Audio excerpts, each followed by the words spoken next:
Yeah.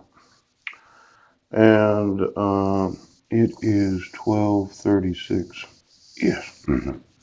I got here 2 or 3 minutes ago, and um, the senior center was open, but they had to close the computer lab a little early. Yes. And I thought, well, that's okay. It's open tomorrow, weather permitting. Yeah.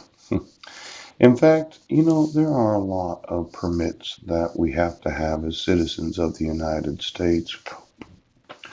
There's gun permits, yes, and then there's other.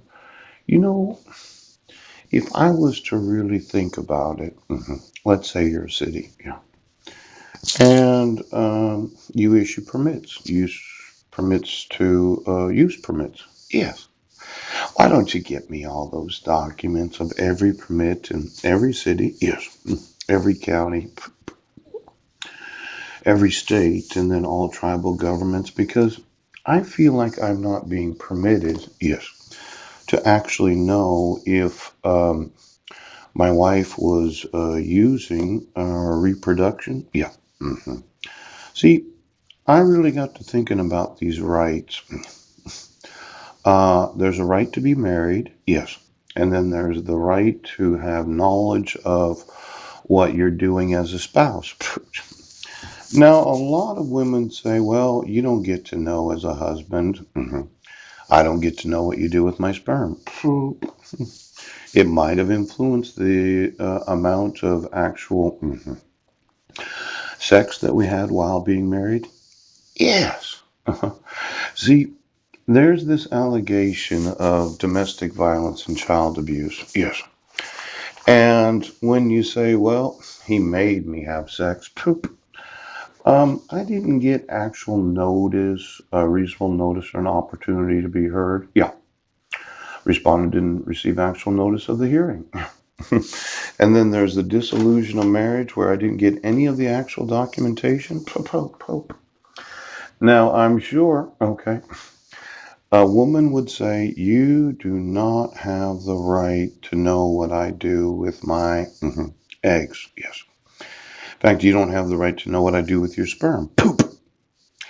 I would say that if I found out during the course of the marriage, yes, that you had decided to harvest a few of your eggs, yes, using whatever technique, right, I would have asked myself, well, why am I getting you pregnant when you have a whole bunch of eggs in a location that I don't know about?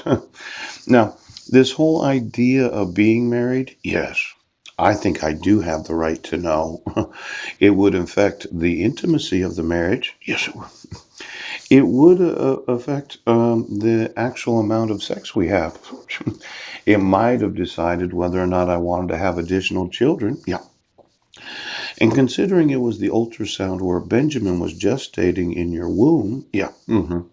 I'd like to know if there was any wand put up in that vagina that could have affected the brain of my son Benjamin. Poop! Now, I know you're saying that I'm exaggerating what was going on, but it was the first time that I'd ever seen my wife experience cramping from an ultrasound. And considering it took approximately 2 hours for that to happen, and I had to stay with the children, I wasn't in there like I had been for Zachary's ultrasound. Yes. In fact, why don't we call Olympic Medical Center today and ask them for all the images of my sons that were born there? Or was the hospital where the gestation was taking place? I'd like to get all those pictures of them while they were in the womb. Now, this idea that I, as a husband, don't have any right to know. I think I do have the right to know, and I'm going to want the ultrasounds of every child. Yes, yes, yes.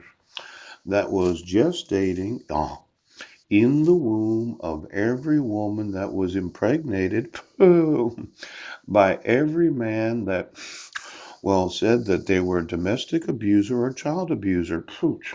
Now, I'd say it's child abuse to put ultrasounds in the vagina instead of on top of the belly. Yes, it does. See, I've been to a lot of these. Yes. I was to the ultrasound for Zachary, for Bishop, for Deacon, and for Maximilian. Oh, And when we were in Airway Heights, we had so many children that I stayed with the children. I wasn't in the room. Pop out. Now, I know how they do it, okay? They put this type of gel on the belly of the woman. Yes. And they have this, it's kind of like, well, it's it's like a mouse to a computer, and they rub it on the belly. And then you get a picture of them as they're gestating. Oh, we did know the actual gender of every one of our children before they were born. Oh, they can tell you that at a certain point of the gestation of the embryo fetus. Oops, it wouldn't be the embryo, would it now? No, no, no. It would be the fetus, yes, because the third trimester, it's a baby. Now, why don't you get me the ultrasound machines of every hospital? Yes. And then the wands that are used. Oh my gosh. And then the mouses that are used on top of the belly instead of in the vagina. Now, this stimulating of the follicles of the ovaries, yeah, can't be very good for a gestating baby in there. Can't be very good for that. Can't be very good.